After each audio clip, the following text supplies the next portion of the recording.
বন্ধ করে রাখা হয়েছিল। অর্থাৎ ভোটারদের যে আনন্দ, অর্থাৎ রাজশাহী বিশ্ববিদ্যালয়ের শিক্ষার্থীদের যে উৎসবমুখর পরিবেশ, এই পরিবেশটা থেকে বঞ্চিত করে রাখা হয়েছিল। রাজশাহী বিশ্ববিদ্যালয়ের রাকসু বানচালকারী গোষ্ঠী সদা তৎপর ছিল রাকসু বাস্তবায়ন না করার জন্য।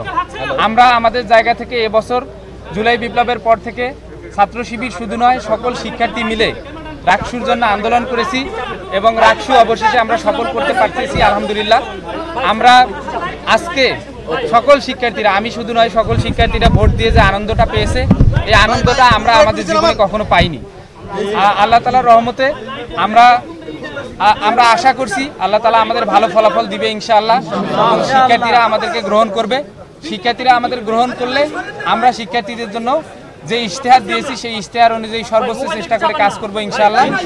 আর অনুভূতির কথা যদি বলেন, এই অনুভূতি সকল শিক্ষার্থীর মতো আমারও অনুভূতি একই, যে আমরা যে অনুভূতি পাচ্ছি এই অনুভূতি আমরা 35 বছর পর পাচ্ছি।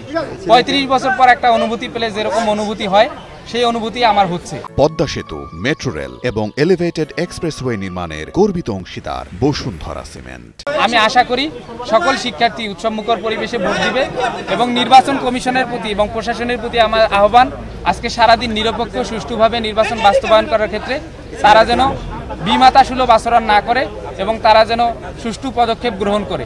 যে কোনো জায়গায় ভোটারদের ভোট দেওয়ার ক্ষেত্রে, লাইনে দাঁড়ানোর ক্ষেত্রে, নির্দিষ্ট সময়ে ভোট নেওয়ার ক্ষেত্রে এবং ফলাফল দেওয়ার ক্ষেত্রে সার্বিক ব্যাপারে নির্বাচন কমিশন যেন সুষ্ঠু ভূমিকা পালন করে।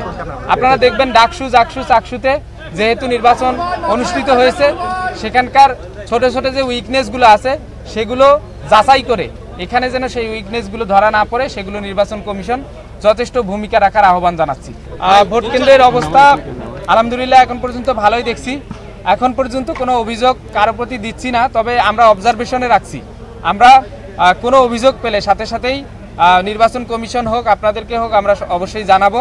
নির্বাচন কমিশন এবং অন্যান্য দল মত সবাই যারা নির্বাচনে অংশগ্রহণ করেছেন সকল প্যানেলকে আমি আহ্বান জানাবো আচরণবিধির প্রতি খেয়াল রেখে এবং নির্বাচনের যে ধারা সেই ধারার প্রতি খেয়াল রেখে সুষ্ঠুভাবে যেন নির্বাচনটা সম্পন্ন করার ক্ষেত্রে আমরা সবাই ভূমিকা রাখি।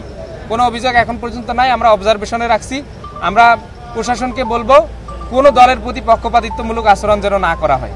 বহিরাগত যেন কোনোভাবেই এই ক্যাম্পাসে ঢুকতে না পারে। বহিরাগতদের আমরা যে নির্বাচন কমিশনকে বলবো, প্রশাসনকে বলবো যে নির্বাচনী যে ধারা বহিরাগত প্রবেশ নিষেধ, সেটা যেন সুষ্ঠুভাবে বাস্তবায়ন করার ক্ষেত্রে তারা ভূমিকা রাখে।